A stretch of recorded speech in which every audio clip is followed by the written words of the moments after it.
नमस्कार किसान भाइयों, मैं धीरज कुमार स्वागत करता हूं आपका अपने YouTube channel DK organic farming में। किसान भाइयों, आज हम राजस्थान के भरतपुर जिले में आ चुके हैं और आज हम बात करेंगे प्रधानमंत्री फसल बीमा योजना के बारे में। तो हमारे साथ में एक मोहरद्दोज भाई हैं और बीमा कंपनी के एजेंट हैं। इनसे जानेंगे कि बीमा प्रधानमंत्री फसल बीमा योजना क्या है, इसमें क्या क्या लाभ होते हैं, इससे किसान जो फायदा कैसे ले सकता है, इन तमाम प्रकार की बातों का हम चर्चा करेंगे। वीडियो को अंत तक जरूर देखिएगा क्योंकि आज का वीडियो बहुत ही खास और बहुत ही महत्वपूर्ण होने वाला है। जो किसान भाई हमारे YouTube चैनल को पहली बार देख रहे हैं या जो किसान भाई हमारे YouTube चैनल को अभी तक सब्सक्राइब नहीं किया तो प्लीज हमारे YouTube चैनल को सब्सक्राइब करें और पास वाली घंटी को जरूर दबाएं। चलिए ज्यादा वक्त ना लेते हुए वीडियो को स्टार्ट करते हैं। नमस्ते सर। नमस्कार जी। सबसे पहले तो हमारे YouTube चैनल में आपका बहुत बहुत धन्यवाद है। और सर पहले तो हम बात करेंगे, छोटा सा अपने परिचय हमारे दर्शकों को दे दीजिए। मैं मोहरद्दोज सिंह तोसरुंकी, ग्राम कासौर, तहसील डीग, डिस्ट्रिक्ट भरतपुर निवासी हूँ और यहाँ पे बीमा कंपनी में कार्यरत हूँ। जी। सर सबसे पहले मेरा सवाल ये है कि ये प्रधानमंत्री फसल बीमा योजना क्या है और इससे किसानों का फायदा कैसे होता है? प्रधानमंत्री फसल बीमा योजना किसानों की फसलों में होने वाले नुकसान की भरपाई करने का माध्यम है, जिसमें प्राकृतिक आपदाओं से होने वाले नुकसान को बीमा कंपनी द्वारा या प्रधानमंत्री फसल बीमा योजना में कवर किया जाता है। जी जी बिल्कुल। तो उसके बाद अगर हम बात करें योजना के माध्यम से कितनी फसलें इसमें शामिल होती हैं? प्रधानमंत्री फसल बीमा योजना में रबी की फसलें, खरीफ की फसलें और जैसे रबी की फसलें हो गई सरसों, गेहूं, ये शामिल होती हैं। चना हो गया और खरीफ की फसलें हैं ज्वार, बाजरा, कपास और चावल और दालें, इनको शामिल किया जाता है। जी बिल्कुल। और इसके बाद में आपने बताया कि प्रधानमंत्री फसल बीमा फसलों का नुकसान की भरपाई करता है, यानी कि सुरक्षा करता है हमें। और तो इसमें किस प्रकार का जो नुकसान होता है किसानों का दिया जाता है, जैसे मान लो अब ओला बारिश हो गई है तो कौन कौन से नुकसान इसमें शामिल होंगे?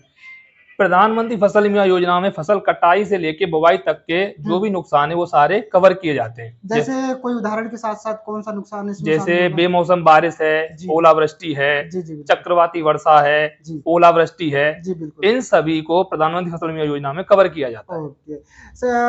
अगला सवाल मेरा ये है कि मान लो थोड़ा कोई किसान बीमा करवाना चाहता है तो इसमें क्या इसकी प्रोसेस है, इसमें कौन कौन से डॉक्यूमेंट लगने वाले हैं, कुछ बता। प्रधानमंत्री फसल बीमा योजना में एक तो ऋणी और अऋणी दोनों किसानों का बीमा किया जाता है। अच्छा। जो ऋणी किसान होते हैं उनका केसीसी के माध्यम से बैंक द्वारा बीमा किया जाता है। अऋणी जो कृषक होते हैं वो बाहर सीएससी के माध्यम से या बीमा एजेंट के माध्यम से या बैंक के माध्यम से या पोस्ट ऑफिस के माध्यम से बीमा करवा सकते हैं। जो अऋणी कृषक होते हैं उनको बीमा करवाने के लिए आवश्यक दस्तावेजों में बैंक पासबुक, आधार कार्ड, खेत की जमाबंदी या नकल और बुवाई प्रमाण पत्र की आवश्यकता होती है। जी बिल्कुल। और इसमें मान लो प्रधानमंत्री फसल बीमा योजना का बीमा कोई किसान करवाना चाहता है तो इसमें कोई राशि का भुगतान भी करना पड़ेगा किसान को क्या? हाँ, प्रधानमंत्री फसल बीमा योजना में अगर कोई किसान अपनी फसलों का बीमा करवाना चाहता है तो उसे जो बीमित राशि है सम इंश्योर्ड का 2%, जैसे रबी की फसलों के लिए 1.5%, खरीफ की फसलों के लिए 2% और बागवानी फसलों के लिए 5% प्रदान करना पड़ता है। 5%, ठीक है। और ये जो राशि दी जाती है, मान लो थोड़ी देर के लिए कोई किसान बीमा करवा चुका है और इसमें कोई मान लो उसकी फसल का नुकसान भी हो गया है तो अब कोई कंप्लेन करना चाहता है तो कैसे करेगा, इसकी प्रोसेस क्या रहेगी? इस योजना में अगर किसानों की फसलों में किसी प्रकार से कोई नुकसान हो गया है प्राकृतिक आपदा के कारण, तो उसके लिए क्या करना पड़ता है, किसान को 72 घंटों के अंदर किसान को सूचना देनी पड़ती है। अच्छा, 72 घंटों में अगर किसान सूचना देना पड़ता है एक बार। वो किस किस को सूचना दे सकता है? किसको? एक तो हमारे कंपनी के टोल फ्री नंबर होते हैं, उनपे टोल फ्री नंबर 72 घंटों में सूचना दे।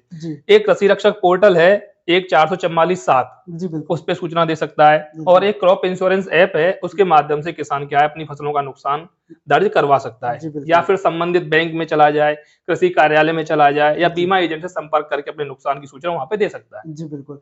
सर आपने बताया कि इसमें हम कंप्लेन कर सकते हैं टोल फ्री नंबर देके, तो आपका टोल फ्री नंबर बता सकते हैं कि मेरे वीडियो के माध्यम से toll free number? Toll free number क्या है, अलग अलग कंपनियों का अलग अलग रहते हैं। जो किसी राज्य में कोई टोल फ्री नंबर काम कर रहा है, किसी राज्य में कोई और टोल फ्री नंबर काम कर रहा है, पर जो नेशनल लेवल पे जो टोल फ्री नंबर काम कर रहा है 14447, ये कृषि रक्षक हेल्पलाइन 24 घंटे कार्यरत है। इस पे किसान भाई अपनी जो फसलों में नुकसान हो रहा है उसकी सूचना दर्ज करवा सकते हैं। ठीक है सर, आपने बहुत अच्छी इंफॉर्मेशन दी है। इसके साथ साथ मैं एक क्वेश्चन करूंगा कि अगर मान लो प्रधानमंत्री फसल बीमा योजना के माध्यम से अगर हमारे कोई किसान को सलाह अगर देना चाहते हैं आप, क्योंकि आप तो बीमा एजेंट हैं या मान लो किसी कंपनी से हैं, लेकिन मान लो अगर कोई सलाह देना चाहते हैं कि कैसे नुकसान को बचाएं या क्या करना चाहिए, कुछ आप बता सकते हैं?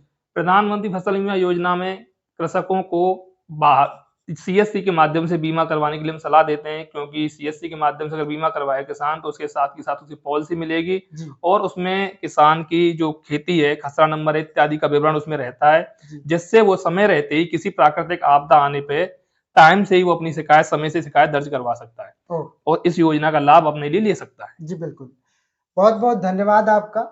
आप हमारे लिए कीमती समय निकाला और हमारे किसानों यानी दर्शकों को बताया कि बीमा प्रधानमंत्री फसल बीमा योजना क्या है, इसमें कैसे लाभ हम इसको ले सकते हैं। वीडियो को अंत तक जरूर देखिएगा, क्योंकि जो किसान भाई हमारे यूट्यूब चैनल को अभी तक सब्सक्राइब नहीं किया तो प्लीज हमारे यूट्यूब चैनल को सब्सक्राइब करें और पास वाली घंटी को जरूर दबाएं, जिससे आपको खेती से जुड़ी नई नई जानकारी समय पर मिलती रहे।